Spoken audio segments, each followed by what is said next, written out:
Capítulo 9. La cuarta dimensión. Debo advertir que resulta muy difícil tratar de explicar fenómenos o hechos correspondientes a un mundo de 4 o más dimensiones, con el lenguaje corriente estructurado por un mundo en que solo se conocen 3. Pero ya que no tenemos otro, sigamos adelante. El genio investigador en algunos sabios modernos, como Albert Einstein, entre otros de este siglo, ya han llegado a vislumbrar su existencia. Pero la principal dificultad estriba en que el método y los cálculos matemáticos se basan en leyes y comprobaciones correspondientes a la física de un determinado plano de la naturaleza, el plano de la materia concreta, de la física en 3 dimensiones, y en los planos superiores al de la materia como la conocemos, rigen otras leyes. Existen nuevas fuerzas y la misma materia se nos presenta en nuevas formas, que en ciertos niveles puede llegar a confundirse con la energía. El concepto de la constitución atómica y molecular de la materia, que rige hasta ahora nuestra ciencia, no es un concepto absoluto, sino relativo, como todo en el universo. Las teorías clásicas del átomo han tenido que ser modificadas paulatinamente, a medida que se fue descubriendo la existencia dentro del mismo de partículas aún más pequeñas. Ya se vislumbra la presencia en la materia de corpúsculos o partículas tan infinitamente microscópicas como para ser menores aún que los protones, electrones y neutrones. Esto podrá acercar a nuestros físicos más o menos pronto a los linderos de esa cuarta dimensión, pero no podrá solucionarse el problema hasta que no se encuentren los medios adecuados para su estudio y se pueda comprender primero y trabajar después en los planos de la naturaleza que trascienden y dominan al más inferior de ellos, el de la materia física y concreta, conocido por una humanidad que solo cuenta con 5 sentidos en un mundo de 3 dimensiones. Esos otros planos o dimensiones, pues los nombres importan poco, fueron conocidos, estudiados y comprobados desde la más remota antigüedad por determinadas escuelas o centros de enseñanza esotérica, que en diferentes épocas y lugares impartieron su instrucción dentro de normas y disciplinas muy severas, a grupos muy seleccionados por la índole especial de los conocimientos y la necesidad imperiosa de entregarlos solamente a quienes llegaran a capacitarse y probar su idoneidad para ello, porque el conocimiento de tales verdades implica el desarrollo de nuevos poderes o facultades que, de estar en manos inexpertas o inmorales, podrían ocasionar verdaderos cataclismos.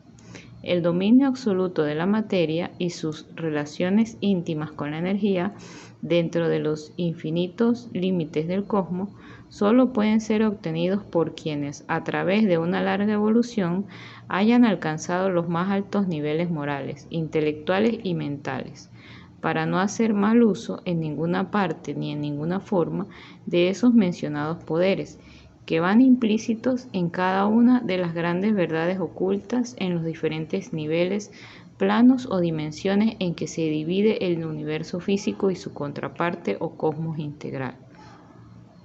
Cualquier persona con cierta cultura tendrá por lo menos alguna noción o elemental conocimiento de la existencia de tales escuelas, fraternidades u órdenes, algunas mejor conocidas, otras en verdad tan secretas, que su existencia ha transcurrido desde siglos entre los herméticos límites de sus disciplinados miembros.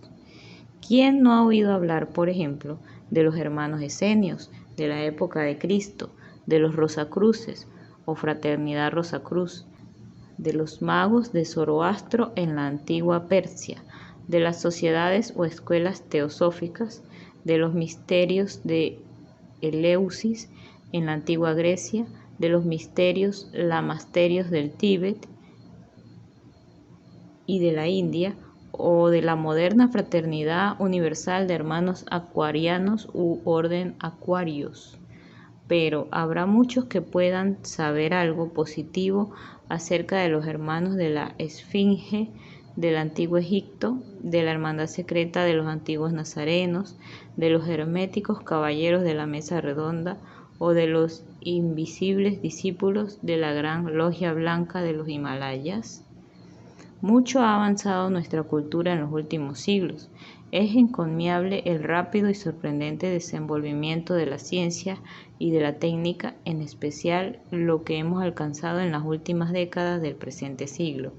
Pero hemos avanzado igualmente en los dominios de la moral, de la ética, de la política regional o internacional, o simplemente en el desarrollo de los campos ilimitados de la mente y del espíritu. Y es precisamente en esos terrenos en los que necesita el hombre de la tierra cultivarse, conquistar nuevos laureles, subir nuevos peldaños en la escala de la vida, para poder conseguir la superación integral requerida para su ingreso consciente y voluntario a planos, reinos, dimensiones o mundos superiores al de la materia. No es una discriminación caprichosa. En el universo y en el cosmos nada se hace por capricho. Ya lo dijo también Einstein al refutar la teoría del físico alemán Heisenberg sobre el principio de la incertidumbre, que pretendía afirmar que algunos fenómenos ocurridos en los átomos eran fruto del azar. El sapientísimo padre de la teoría de la relatividad manifestó al respecto: no puedo creer que Dios juegue a los dados con el mundo. Y en efecto, nada es fruto del azar ni de mera coincidencia. En el cosmos, fíjese bien que no decimos en el universo, sino en el cosmos, porque debemos entender que nos referimos al cosmos como forma integral de universo físico, material, tangible, visible, audible y computable, con los medios y sentidos conocidos en un tipo de mundo como el nuestro. Y ese otro universo suprafísico, etérico, extrasensorial, psíquico, inmaterial, para el concepto que nosotros tenemos de la materia, pero material también desde el punto de vista de las diferentes gradaciones en que se desarrolla la materia, desde los niveles más bajos y pesados hasta aquellos en que llega a confundirse con la energía, en esos escalones supremos de la vida, que representan los reinos o mundo del espíritu, uno de los cuales es aquel al que se refiriera varias veces Cristo cuando decía: mi reino no es de este mundo. Y en esos reinos, planos o dimensiones, como prefiéramos llamarlo, se generan las causas de muchos efectos que en planos inferiores tienen lugar, sin a veces tener una causa lógica aparente, porque la lógica y la razón están subordinadas al conocimiento comprobado de los hechos, y los hechos o fenómenos en un mundo determinado han de suceder dentro de los límites de las fuerzas o leyes que rijan este mundo, para ser aceptados por la inteligencia o la conciencia común de las gentes de este mundo. Sin embargo, en nuestro planeta abundan los casos de hechos o fenómenos realzados en todos los tiempos y lugares, que siendo innegables escapan a toda lógica o razonamiento, a toda comprobación con los medios científicos acostumbrados o a toda forma de análisis común o corriente. ¿Cómo explicarlos? Ahí está el problema. Cuando la existencia de tales hechos resulta comprobada seriamente, a veces hasta por pueblos enteros, por todos los pueblos y por todos los seres humanos, podría decirse que no hay una sola persona en la tierra a quien por lo menos no le haya ocurrido, aunque sea una sola vez, uno de estos hechos inexplicables. Y esto se multiplica por los millones de seres que pueblan nuestro mundo. Si esto ha sucedido y continúa sucediendo, pese al gran adelanto de la ciencia y de las técnicas actuales, sin que esa ciencia y esa técnica puedan encontrar respuestas satisfactorias al enigma planteado por uno de aquellos casos, ¿dónde hallar la solución? Tiene que aceptarse entonces la presencia de causa o causas que generan esos hechos, y tales causas han producido fenómenos de cierta magnitud y tanto los efectos como las causas no tienen explicación dentro de los conocimientos de nuestra humanidad o de nuestro mundo.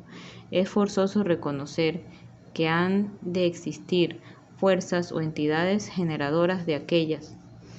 Por lo mismo que la nada no genera nada, que la nada no existe en el universo y que todo efecto, por extraño que parezca, supone una causa.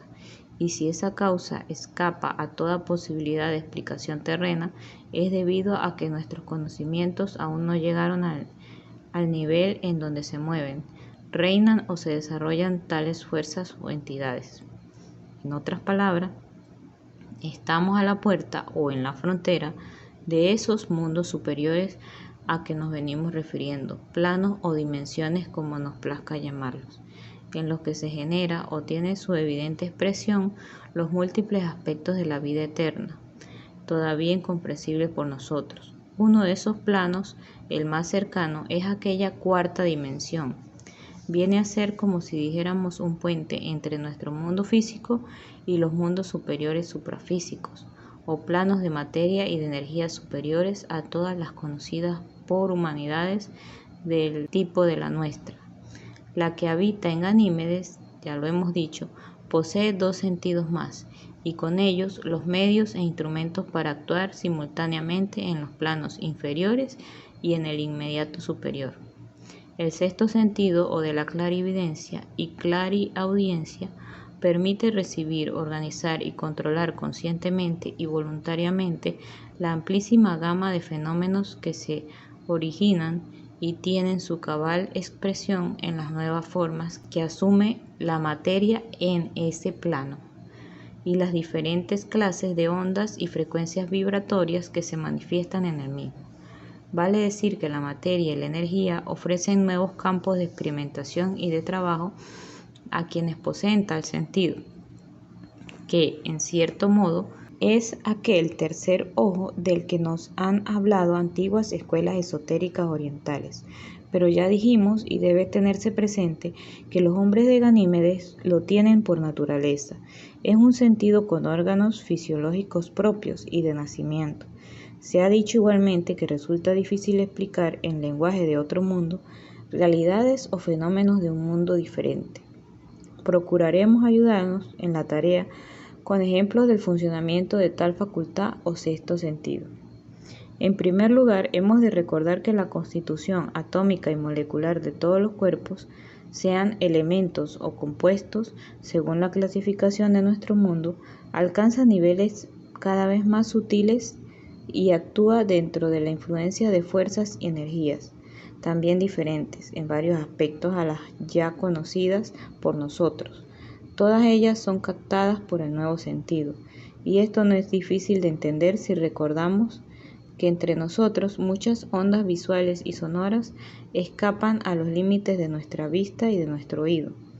También toda la variedad de ondas electromagnéticas, por ejemplo, las utilizadas en la televisión o la radio, habiendo existido siempre en torno a nosotros, solo fueron conocidas cuando se las pudo evidenciar con el descubrimiento de modernos medios e instrumental adecuados.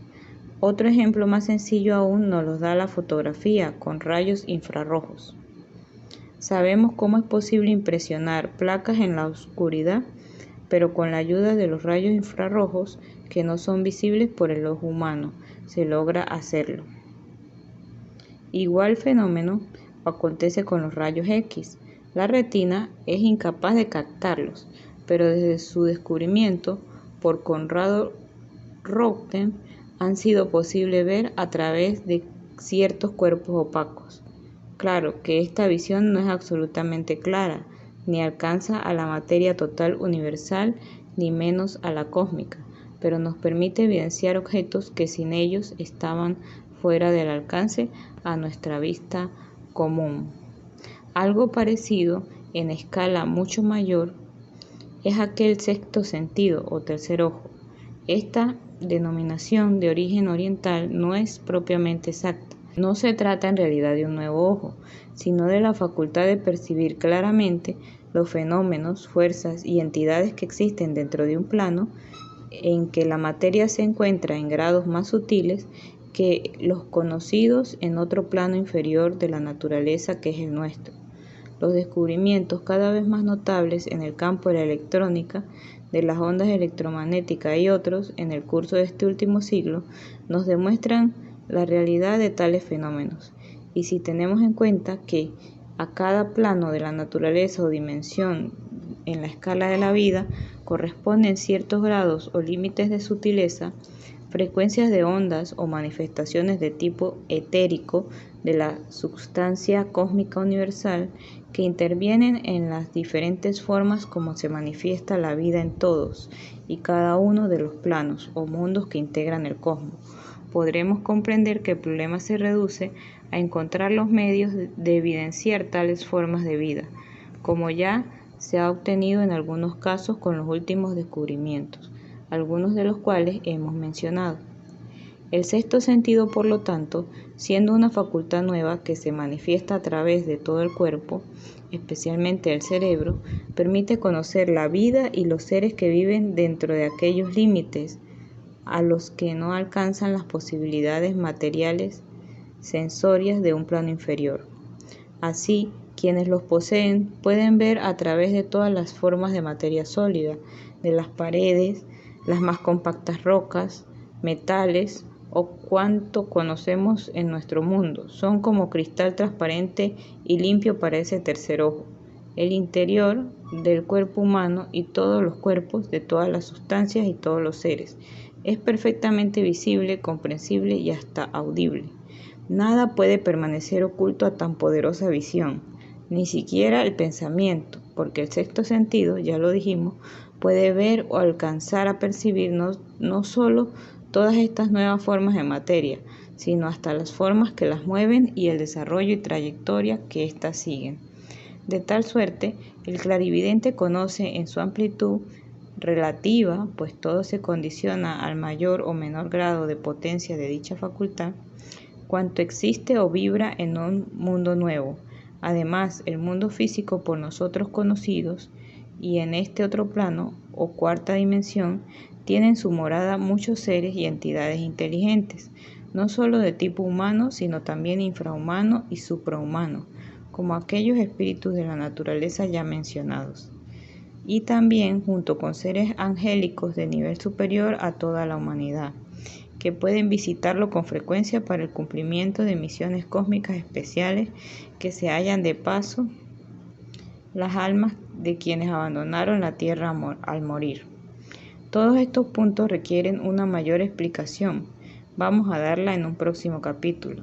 Pero antes de terminar conviene exponer que tales hechos han sido conocidos y comprobados en la tierra por todos los discípulos avanzados de aquellas escuelas esotéricas u órdenes iniciáticas secretas ya mencionadas. Y entre los sabios modernos más connotados, aquel gran inventor norteamericano Thomas Alva Edison también llegó a participar secretamente de tal conocimiento.